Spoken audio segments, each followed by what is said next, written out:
sont le plus souvent disposés sur un bâtiment ou concentrés dans des centrales solaires. Les cellules photovoltaïques qui se trouvent dans ces panneaux transforment la lumière du soleil en électricité à courant continu. Ensuite, un onduleur convertit cette électricité en courant alternatif. Une fois ce processus effectué, ce courant est soit utilisé ou injecté dans le réseau. Il peut aussi être stocké dans une batterie. Ainsi, l'une des raisons principales pour utiliser l'énergie solaire est qu'elle est une source d'électricité renouvelable et propre. Mais elle est également évolutive. Cela signifie qu'elle peut être produite à échelle industrielle ou se restreindre à l'usage domestique. De manière générale, les centrales solaires photovoltaïques fonctionnent plus ou moins de la même façon. Mais qu'en est-il des coûts ? Le coût dépend avant tout du nombre de panneaux utilisés. Ensuite, la manière dont l'énergie est utilisée doit être prise en compte. Même si l'endroit où les panneaux sont installés joue aussi un grand rôle, l'énergie solaire devient de plus en plus abordable chaque année. On peut donc dire avec conviction que l'énergie solaire est une méthode de production cruciale dans le passage à l'énergie propre. Maintenant que nous comprenons comment fonctionne l'énergie solaire, voyons son rôle clé dans les centrales solaires. Les centrales solaires photovoltaïques utilisent directement l'effet photo. Contrairement à d'autres types de centrales solaires, ils ne reposent sur aucun processus ou dispositif supplémentaire. Les centrales solaires photovoltaïques ne concentrent pas l'énergie, elles la transmettent directement au réseau. Et les systèmes électriques qui génèrent une puissance égale ou supérieure à 500 kW possèdent des transformateurs élévateurs pour une connexion ultérieure au réseau. L'Inde est répertoriée dans la liste des plus grands producteurs d'énergie solaire. Bhadla est une étendue aride du Rajasthan qui s'étend sur 45 km². Bhadla a la particularité d'être presque invivable. Située dans le district de Jodhpur au Rajasthan, ses températures normales oscillent entre 46 et 48 degrés Celsius. Les vents chauds rendent même les 40 degrés Celsius insupportables. De plus, les tempêtes de sable sont quasi quotidiennes. Elles créent parfois des dunes massives sur les routes et isolent certaines zones. L'habitation la plus proche se trouve à environ 50 km de là, à Bap. Tout semblant d'établissement urbain est à plus de 80 km. Si cela n'est pas un cadre idyllique pour une habitation, Bhadla a le cadre presque parfait pour une centrale solaire.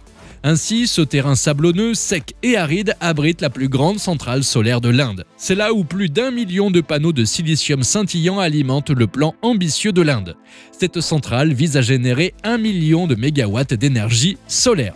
La centrale solaire de Bhadla est une centrale de 2245 MW. Le projet a débuté en 2015 avec un investissement de 1,4 milliard de dollars.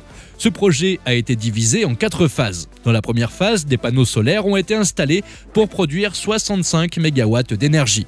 Les 2 premières phases ont été développées par Rajasthan Solar Power Park Company Limited. La société Saurya Urja du Rajasthan a développé la 3e phase. Le projet dans sa phase finale a été conçu par une centrale d'énergie renouvelable d'Adani. La capacité du projet était de 500 MW.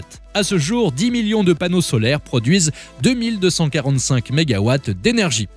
L'énergie à base de charbon sera toujours nécessaire, mais on imagine qu'elle le sera de moins en moins avec l'initiative d'utiliser l'énergie renouvelable. En attendant, les anciennes centrales thermiques seront remplacées par des nouvelles centrales plus efficaces. Cela implique un arrêt virtuel des émissions de dioxyde de carbone, de soufre et de mercure entre autres. L'Inde n'a pas besoin de taxes supplémentaires sur le carbone. La transition vers les énergies renouvelables sera plus rentable à long terme. Surtout depuis que le prix des panneaux solaires ne cesse de baisser. Cependant, l'énergie solaire n'est pas toujours disponible. En effet, elle ne l'est que 30% du temps. Les facteurs influenceurs non négligeables sont la nuit, les nuages et la pollution qui bloquent le soleil.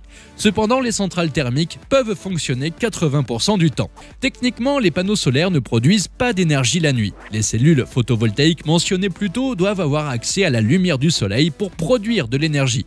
Mais il existe 2 manières indirectes par lesquelles ils peuvent répondre aux besoins énergétiques la nuit. La première technique implique de connecter les panneaux solaires au réseau. Le concept ressemble à un compte d'épargne. L'électricité excédentaire produite est reversée au réseau.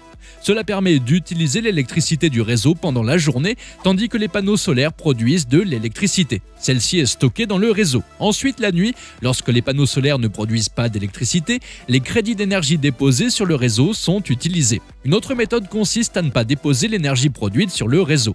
Elle est stockée dans les batteries installées avec les systèmes de panneaux solaires. De cette façon, les panneaux solaires rechargent ces batteries pendant la journée avec l'énergie solaire. Et la nuit, cette énergie peut être utilisée. Plus de 30 centrales solaires similaires au Badla sont à divers stades de développement dans d'autres États de l'Inde. Le pays se lance dans son expansion la plus audacieuse du secteur de l'électricité. Le but est de répondre à une augmentation attendue de la demande alimentée par la croissance économique. L'Inde s'est engagée à ce que d'ici 2032, au moins 40% de son électricité provienne de sources renouvelables. On imagine donc que la majorité de cela proviendrait de l'énergie solaire. Selon des estimations récentes, le potentiel d'énergie solaire exploitable de l'Inde serait de l'ordre de 7 050 000 MW. Cela correspond à 3% des terres arides qui ont été mises à disposition. Mais qu'en est-il des sites urbains ? Badla offre un aperçu de cet avenir, un spectacle qui deviendra familier au paysage urbain. Les panneaux solaires trouveront leur place sur les toits des bâtiments urbains. Environ 40% de l'objectif des 1 million MW doit être atteint grâce à ces systèmes solaires décentralisés. Bien sûr, la taille ne fait pas tout. Badla reste pour le moment la plus grande centrale solaire au monde. Mais la meilleure centrale solaire au monde est celle qui fournira de l'électricité à ceux qui en ont le plus besoin. De plus, il faudra le faire en préservant la planète et en réduisant la dépendance d'un pays aux combustibles fossiles. Les initiatives d'énergie solaire prennent beaucoup d'ampleur dans le monde entier. Il est clair que